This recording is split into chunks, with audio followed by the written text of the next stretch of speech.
Fin octobre, l'ensemble des acteurs du secteur de l'économie s'est rassemblé sous la bannière commune Nouvelle-Calédonie économique. Face à une situation économique dégradée en raison du blocage de la reprise de l'usine Vallée, les membres de NC Eco ont demandé ce vendredi l'arrêt immédiat des blocages et le respect des fondamentaux.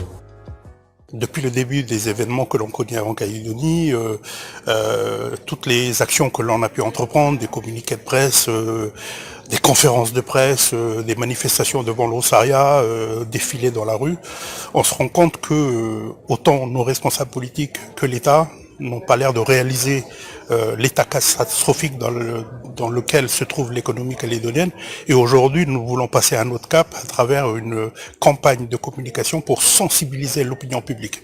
Parce que nous sommes persuadés qu'il y a une bombe sociale qui va se présenter à nous très bientôt. D'après ces acteurs économiques, ces événements sont largement éludés par les responsables politiques et méconnus du grand public. Le chômage partiel touche déjà 1200 salariés de Vallée et près de 700 salariés de sous-traitants.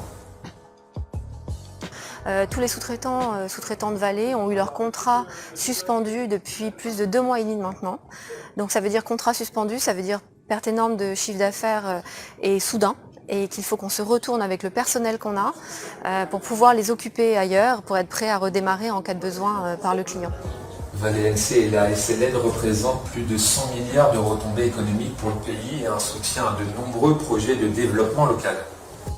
On ne parle plus de crise, là on est dans le cataclysme, parce que le nickel c'est quand même l'activité principale de la Calédonie. On était dans une économie déjà en berne avec le problème de la pandémie mondiale qui a quand même affecté tout un pan de l'économie, et là maintenant c'est le pan principal de l'économie qui est le nickel. Et nous sous-traitants on est en première ligne, mais derrière tout suit, c'est-à-dire tous les fournisseurs, tous les prestataires, et comme je l'expliquais aussi, l'entreprise c'est la seule entité créatrice de valeur dans notre système économique, et que quand l'entreprise ne fonctionne pas, les entreprises ne fonctionnent pas, la valeur n'est pas générée, donc les charges CAFAT ne sont pas payées, les impôts ne sont pas payés. Donc à très court terme, c'est non seulement les salariés qui payent, les employeurs, mais également les fonctionnaires, en gros toute la fonction publique et les élus. En effet, la CAFAT semble dans l'impossibilité de verser le chômage partiel pour les 2100 salariés concernés. Elle a donc demandé une aide de 600 millions au gouvernement qui est lui-même incapable de boucler son propre budget. Nous n'avons pas les fonds nécessaires pour les payer au-delà à la limite de mars ou avril au maximum sur les fonds existants dans ce chômage institutionnel. Et deuxièmement, l'arrêté du gouvernement qui donc détermine les entreprises qui sont valides pour ce système ne peut pas être pris puisqu'il n'y a plus de gouvernement.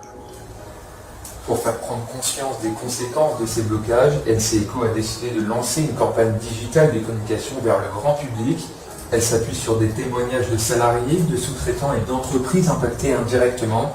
Toutefois, des salariés présents dans le public ont émis d'autres solutions plus radicales.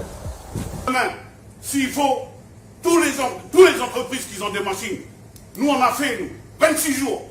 Mais ça, on a gagné. Ici en Calédonie, il faut taper, il faut bombarder le gars qui est en face de vous. C'est comme ça ici en Calédonie. C'est comme ça. On tape ou on casse et ça marche.